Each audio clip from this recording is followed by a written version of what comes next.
Coucou, c'est Kelly. Aujourd'hui, on va parler de 5 idées d'affaires qu'une femme peut lancer en Afrique à partir de rien. Ouais, ça semble tout bête, mais c'est possible. Laissons tous les clichés. On va discuter ensemble de 5 idées d'affaires. Ce n'est que des exemples, ce n'est que des propositions. Mais je vous promets et je vais vous dire pourquoi dans la vidéo ça marche. Pourquoi chacune de ces idées d'affaires est optimale et pourquoi est-ce qu'elle marche. La première idée d'affaires qu'on va lancer à partir de rien, c'est ce qu'on va appeler la prestation de service. En réalité, la prestation de service vient du fait que tout le monde a un service à vendre. Qui que tu sois, quelle que soit la personne que tu es, tu as un savoir-faire. Ça peut être la photographie, ça peut être quelque chose dont tu peux faire la prestation de service, ça peut être le ménage. L'avantage avec la prestation de service, c'est que le capital est à 0 francs. Et on connaît toujours au moins une personne qui peut avoir besoin de notre service. Et maintenant, la façon de le monétiser va dépendre forcément de notre carnet relationnel. Donc, je nous recommande à tous de faire un sur-mesure de la prestation de service en marché public ou privé qui pourrait nous aider à nous lancer dans les affaires. Ce qu'il faut savoir par contre, c'est que la prestation de service est un marché qui est ponctuel, qui ne peut pas être périn. Donc, je vous recommande vivement de le coupler avec une deuxième idée d'affaires dans la suite de ce que je vais lancer. On est d'accord? Donc, la deuxième idée d'affaires qu'on peut lancer à partir de rien, prenez garde, c'est la coiffure. Et oui, tout le monde connaît la valeur des tresses africaines dans notre environnement. Tout le monde connaît ce qu'on peut faire à partir de nos 10 doigts parce que les tresses, c'est effectivement le savoir-faire de nos 10 doigts. Donc, je recommande vivement aux femmes africaines de s'intéresser véritablement à la question de salon de coiffure parce qu'aujourd'hui, sous le comble ou bien sous le coup de mieux se sentir, de se faire chouchouter, on est facilement prêt à rajouter un 500, un 200 à la facture. Je veux dire quoi concrètement? Ce que je veux dire concrètement, c'est que avant, dans les salons classiques, on pouvait payer le lavage de cheveux à 500. Mais aujourd'hui, pour peu qu'on ait mis de l'eau chaude, qu'on ait mis un peu des produits qui sentent bon, on est capable d'aller à 1000 francs. Pareillement pour l'homme qui au quartier se coiffe à 300. Pour peu qu'on ait massé sa tête, il peut payer 500. Donc naturellement, ce que je recommande aux gens, quand tu as un bon savoir-faire, c'est de te lancer dans la coiffure. Parce qu'avec tes 10 doigts, tu peux faire beaucoup de choses. Tu peux commencer par les services simples. Au fur et à mesure, tu étoffes la quantité de services que tu peux délivrer. On est d'accord? Et maintenant, tout le monde est d'accord que dans chaque quartier, il y a toujours un avènement de salon moderne qui accroche tout le monde. Maintenant, pour tous ceux qui ne peuvent pas te dire qu'on va prendre un local, etc., je vous conseille par exemple le concept de tresse d'enfants à domicile. D'accord? Ce qui nous amène directement à la troisième idée d'affaires qu'on peut abacher de rien, la couture. Vous savez bien, aujourd'hui, on devient de plus en plus friand à ce qui est chic, à ce qui est beau. On a de plus en plus de personnes qui s'abonnent à la mode sénégalaise, on connaît ça. Et puis tout le monde commence à se revendiquer du Made in Cameroun.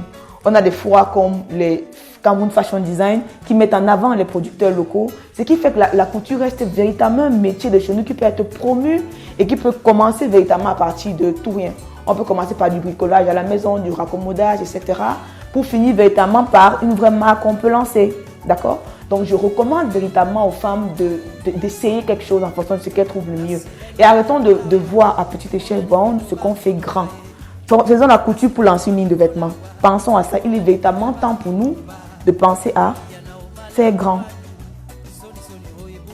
Ce qui nous amène exactement à la quatrième idée d'affaires qu'on peut lancer à partir de rien. C'est tout bête, le commerce.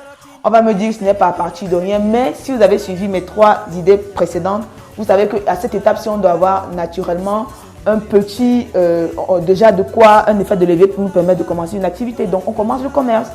Tu peux avoir ton salon de coiffure qui est tout frais, tu commences à vendre des shampoings, d'accord? Maintenant, ce qu'il faut savoir sur le commerce, c'est que tout le monde est vendeur.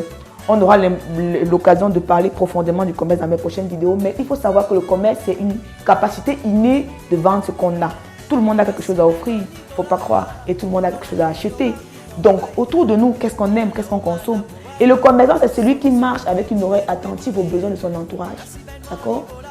Qu'est-ce qu'on demande autour de toi? Qu'est-ce que ta voisine demande 2 fois? Tu viens d'arriver dans un quartier, qu'est-ce qu'on a l'habitude d'acheter? Une fois que tu commences à vendre, tu es un commerçant. D'accord? Donc, j'invite tout le monde, toutes les femmes surtout, devant leur maison, autour de leurs collègues, essayez de vendre quelque chose que les gens demandent. De la greffe, des mèches, tout ce qu'on peut.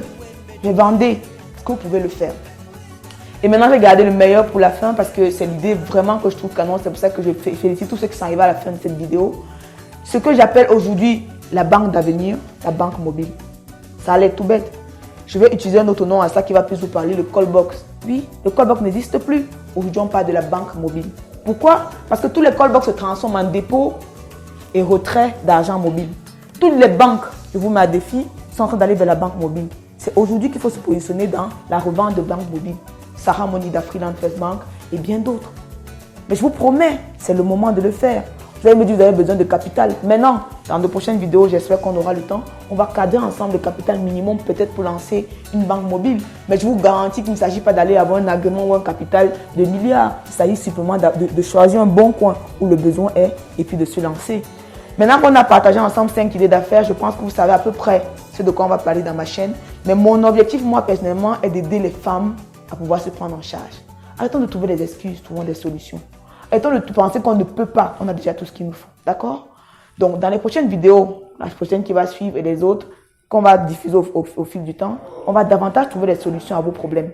Donc, mettez-moi des pouces, partagez, likez et véritablement à se revoir très bientôt. Merci.